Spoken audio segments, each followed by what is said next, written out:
Welcome to a new episode at Mindset Mastery. I'm your host, Ahmed Assaf, and today we have an amazing guest, Purdeep Sangha. I hope I spell your name right? Yeah, you did. Perfect. So how are you today? I'm good. Yeah, a little bit. I know I'm a little bit late for this episode here, so I'm a little bit. You could say Monday morning. I like to get things started right off the bat and be on time and everything. But here I am, so we're ready to go. That's perfect. You're never late. Today we'll be discussing an important topic for the people who are going through a family business. And through your experience, you have a great experience through this about talking about this family business, how to measure the progress, the peak performance, and the improvement in productivity, and even scaling the revenue and the growth. So, if I could just start with a question about what the challenges that you faced through your family business compared to a non-family business, and how you overcome and navigate those challenges. Oh wow, okay, yeah. So I can share my personal experience because we Sure. I grew up in family business, but also seeing other family businesses because before my parents started their business, they were actually working for another family business, and that's where I grew up actually. Was I started working when I was 9 years old, and I was working for a family business. And what I realized at that time, and there are four siblings in that family business. So four siblings, the parents were the original founders. Then there's the next four siblings that who were adults that were running the business, but it was primarily one sibling that was running the business. And what I noticed was, wow, there's a lot of challenges when you have siblings running a business, particularly when one has passion for it and the other one just kind of come and go, right? And they're not the experts, but they want a piece of the pie. And so I'm going to fast forward because I think this is really relevant. This family business, they were set up to be extremely successful worldwide. They Mhm. would have been the leaders worldwide if they could have gotten their family properly organized. But that didn't happen. They were able to continue to run their business for the next 30 years, but it didn't scale to the level that they could have scaled it to. In fact, they ended up just not really, going downhill, but they kind of flatlined and they eventually sold the business. And uh, they could have been a global leader, but they weren't able to because they just couldn't get their challenges together. And in fact, what ended up happening too was it was a business that I wanted to purchase at some time because I grew up there as a kid. And when I found out that they had sold it, I was in shock. I was like, oh, wow, I didn't even know because I would have put in a bid to purchase the business had I known. But they were going through some challenges where they sold it almost immediately. And so some of the challenges that are faced are obviously family dynamics, right? When you have siblings in the business, sometimes siblings don't see or have the same vision. And it's harder to have those conversations with a sibling than it is sometimes with a business partner because now you have to worry about that personal relationship. So if I say this to my sibling, what's going to happen? Right? Are they going to stop talking to me? Are they going to stop, tell their kids not to hang out with my kids? And that stuff happens. That's real. Yeah. And then you get multiple people involved, and it almost becomes like a drama. There's a reason why I don't know if there's Succession, if it was a big hit out there, but Succession is a TV show that was just a massive hit in the United States. And Mm. there's a reason for it because it had so much family drama, and much of that family drama happens within businesses. The other challenge in family business is that there's a lot of times there's no real formal written agreements. I would say that's probably the biggest challenge in family business, because people get together, they start a business, or it's passed down to the next generation, but there's no real guidelines or legal agreements. And what ends up happening is that there's always a conflict. There always is a conflict. The question is, are there parameters around how to deal with a conflict? And if it's not in writing, then it becomes challenging. I'm working right now with a client who literally they're selling off their entire business because there's one sibling in the business who grew the business, and then the other three that wanted, this is a completely different business. There's four siblings here too. The three that weren't involved in the business want a big piece of the pie because they're like mom and dad are getting older, they're retiring, and there's a lot of money to be had here. And so they wanted a piece of pie. There's this whole family drama that happened, and they basically said, let's just sell everything Oh my God. because nothing was in writing. Mm-hmm. And in this particular case, one of the siblings who wasn't in the business had put some money in the business just as an investment because they wanted their money to grow.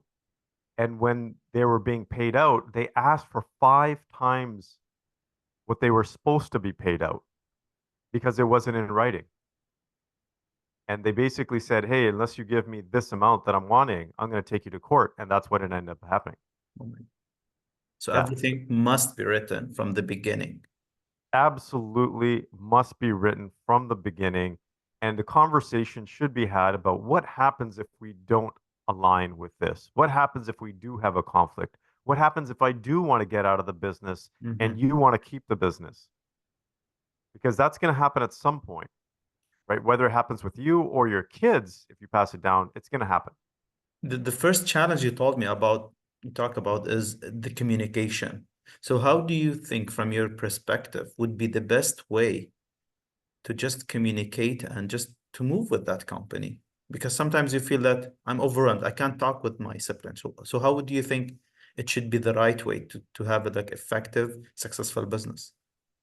Well, I think the right way is for all those people who are listening who haven't started the business yet or in the early stages, do it now. And just say, hey, look, I've heard of these stories happen. And I know we're close. I know that, we have a relationship here. But just in case, our personal relationship means more to me than this business does. So Hmm. let's just assume that something may happen, right? How do we deal with it? What is it that you really want? And I can talk about what I really want. And then let's figure this out. And then let's put this down in writing so that we both feel comfortable just in case something happens.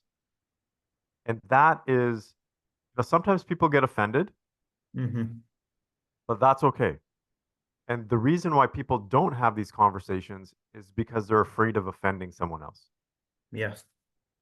So having that, or you could have a third party come in and have that conversation. Typically, this is the biggest challenge of it is every business owner has some kind of an accountant or lawyer or other professional as they grow or start the business. But a lot of those professionals are not trained because those professionals should be saying, your accountant should be saying, hey, look, do you have an agreement? When it comes to your shareholders agreement, do you have clauses for exiting? Do you have clauses for conflict, for purchasing each other's shares, or whatever that looks like? The lawyer definitely should be saying that. So bringing in a professional sometimes helps that conversation. Professionals, this is where I believe that professionals need to stand up and be more proactive and educate their clients about the importance of this. Hmm. So if you went through family business and from your experience, how would balancing be between the tradition of the family and the innovation? Because every generation have a different perspective to the things. So what do you think? What strategies have you found that it's effective and just to fostering the growth? Yeah. Okay. So this is an interesting one because let's just use an example. Yes. Traditionally, the founding generation, what ends up happening is they have built a business, they've built wealth, and they're at a certain point. And then, for example, they're more risk adverse, right? Because they don't want to lose everything that they've worked for. Whereas the next generation is like, let's take some more risks or let's put in more technology. Yeah. And so there's this consistent conflict that ends up happening. So how to overcome that is to have a vision. Hmm. What does the company look like in 5 or 10 years from now? And if you can agree upon the vision, that's when you can now talk about the strategy to get to that vision. That's how you do it through a formal process.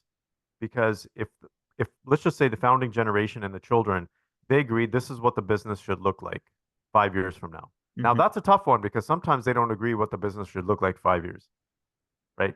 Yeah. If but getting them in line with that is the first thing. Then talking about the strategy in terms of how to achieve it is the next thing. So it's layering on the different levels of, hey, do we agree on this? Okay, if we agree on this, let's figure out how we actually get to this. And then we need to agree on how we actually get to this. The other part too, though, is that with a family, there's an added dynamic because the business strategy has to match the family strategy, right? So this is the difference.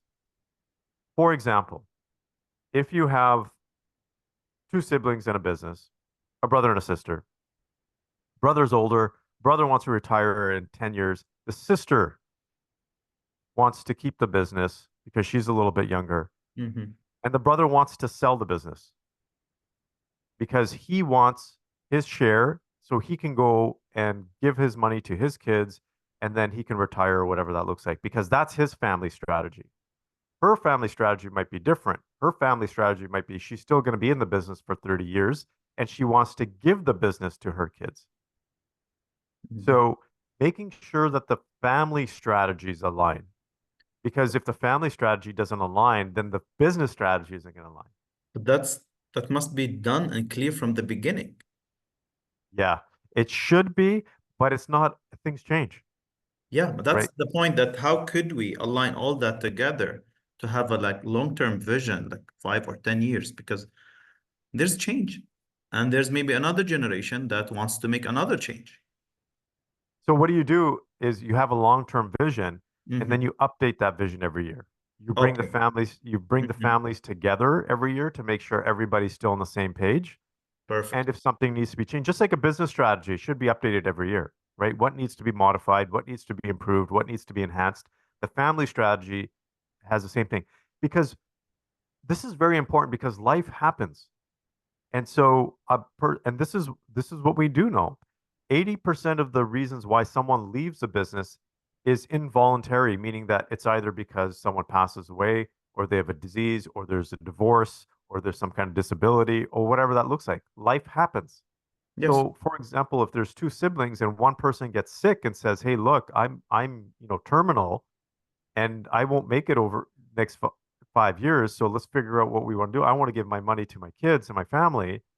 That changes the whole situation. So this is why having the families come together every single year is important because at least they're consistently communicating. So, I mean, I think coming back to what you asked before is how do you actually have that communication? Is Yes. sometimes you set an agreement on how you're going to communicate, which is, hey, look, in this business, we're going to have a strategy. In this business, we're going to meet every year as a family and as a business to update our strategy. So if you can set those terms, that's a great start for communication because you're setting the terms of the communication, not setting the terms of the family or business, right? So if you both agree that every year we're going to get together and discuss this, then that's an agreement and that's what everybody should be holding to. That's where you discuss, okay, what do we need to do now? What do we need to change? Perfect. So number one is the communication and make it clear channels for communication. And number two is make everything written, everything Yes. clear, all the agreements. So what would be the third thing that makes this family business more successful and more innovating and moving forward?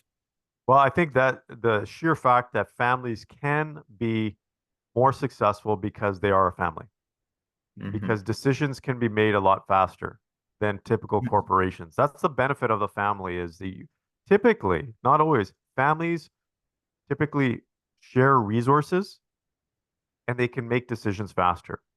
So they will say, hey, look, I'll give you an instance. I know two brothers right now that are growing their business successfully because they've decided to, instead of pull a lot of money out of the company, they keep reinvesting it. And they've both agreed upon that, right? As a family, they keep doing that.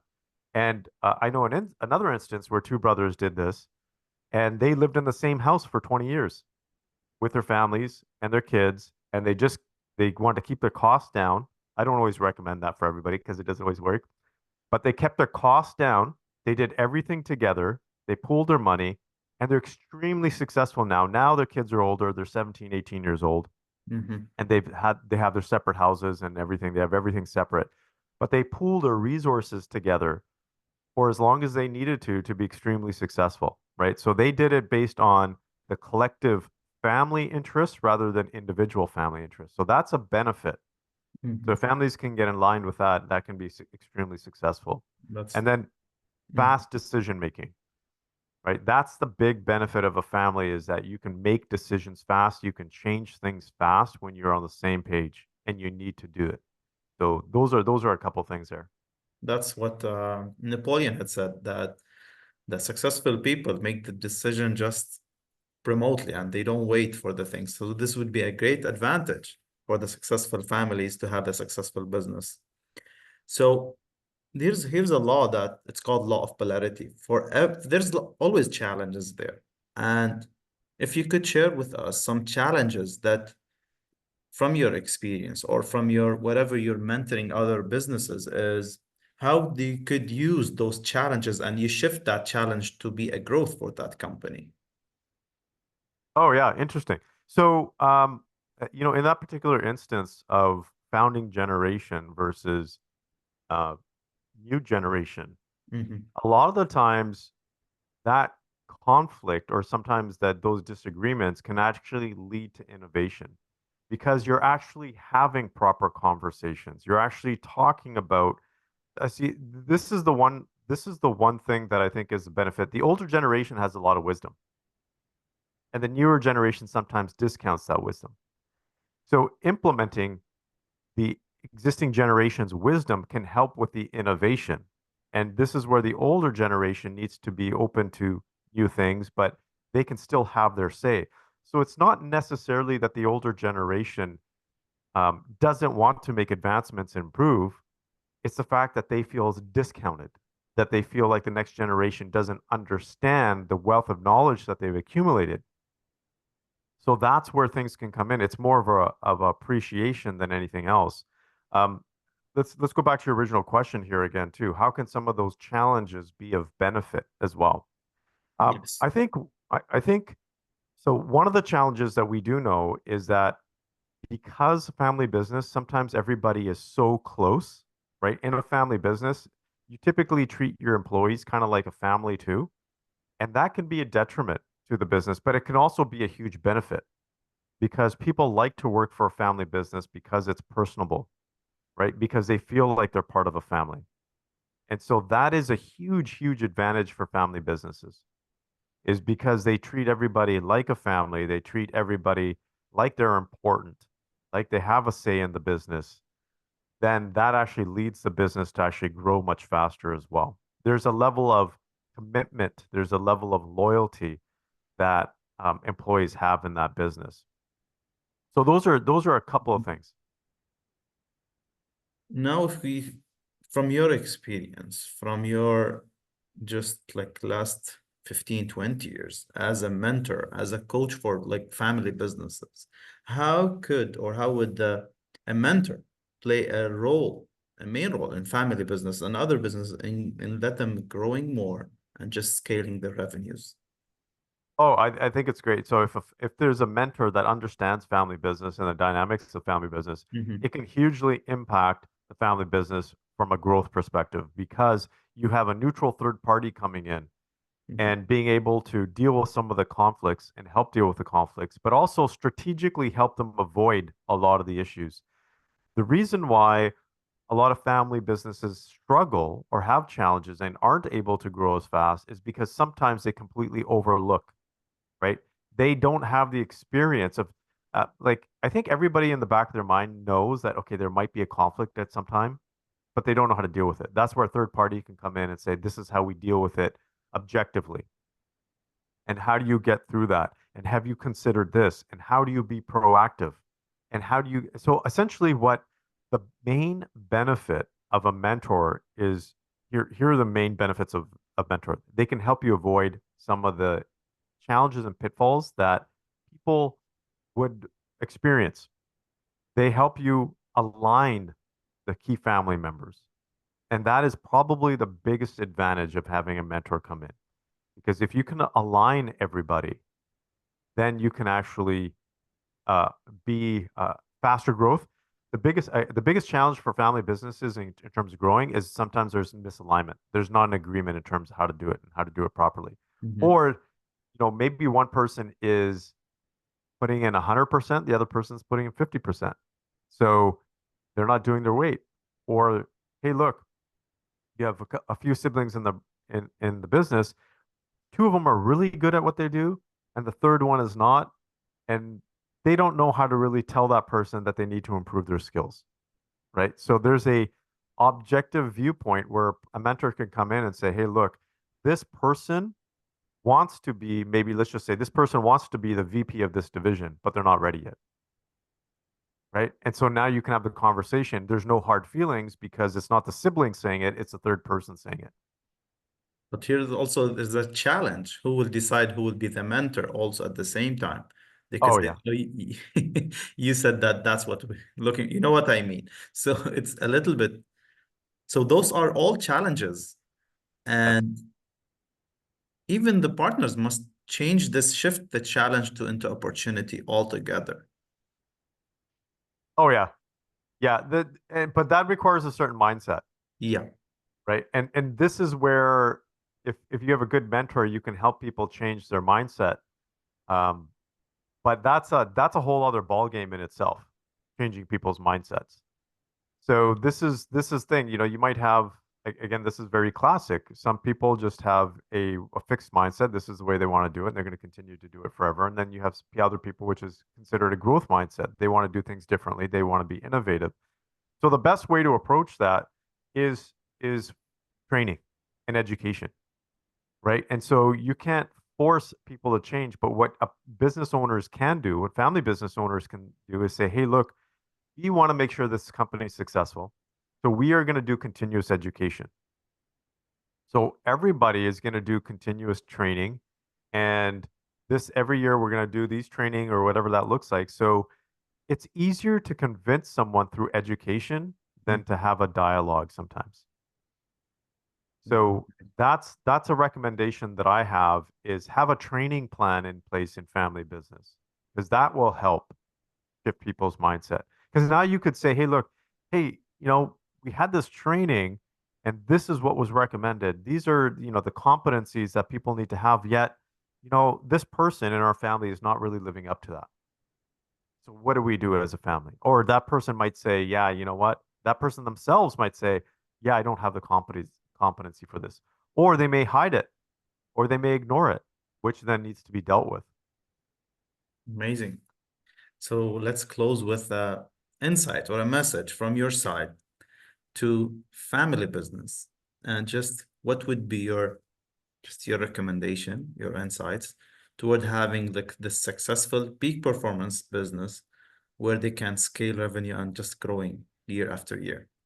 Okay. So my recommendation is always this. I'm a huge fan of seeking advice and help from mentors that know what they're doing, that have been there, have done that, because it accelerates progress. So Mm. for me, for example, on a health perspective, I have people that advise me. From a nutrition perspective, I have people advise me. Even in business, I have certain people that advise me in certain areas. Um, so I would, for family business owners, I would reach out to a mentor who understands family business because it's going to help you. And sometimes people say, well, there's a cost to it and we don't want to pay and it's too expensive. But I guarantee you, if you find someone good, they're gonna make you more money than you've spent in terms of investing in them. Because sometimes it's not about money. I'm gonna share this one example. Sure. The example that I shared where this family had a conflict, four siblings, and they're selling the business, they've spent millions of dollars on legal fees. Millions. You could save lots. Yeah. Do you know how many lawyers I talk to that are in commercial litigation? They all say the same thing. Family businesses feed their business because there's guaranteed going to be a conflict in family business.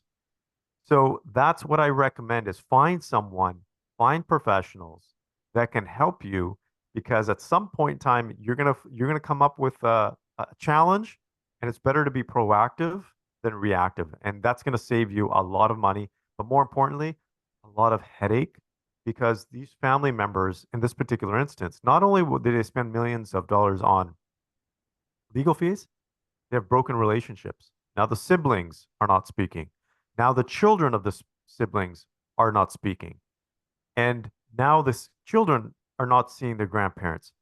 There's And, the grandparents are crying all the time. So there's a lot more that family relationship that's at stake. And that's the whole point of having a family business is it's not just about the business, it's about the family. So for the health of the family, I would recommend that. I love that. Thank you. Thank you for this amazing episode and for your insights. Yeah, my pleasure. Thank you for having me, Ahmed. This has been great. Thank you. See you soon.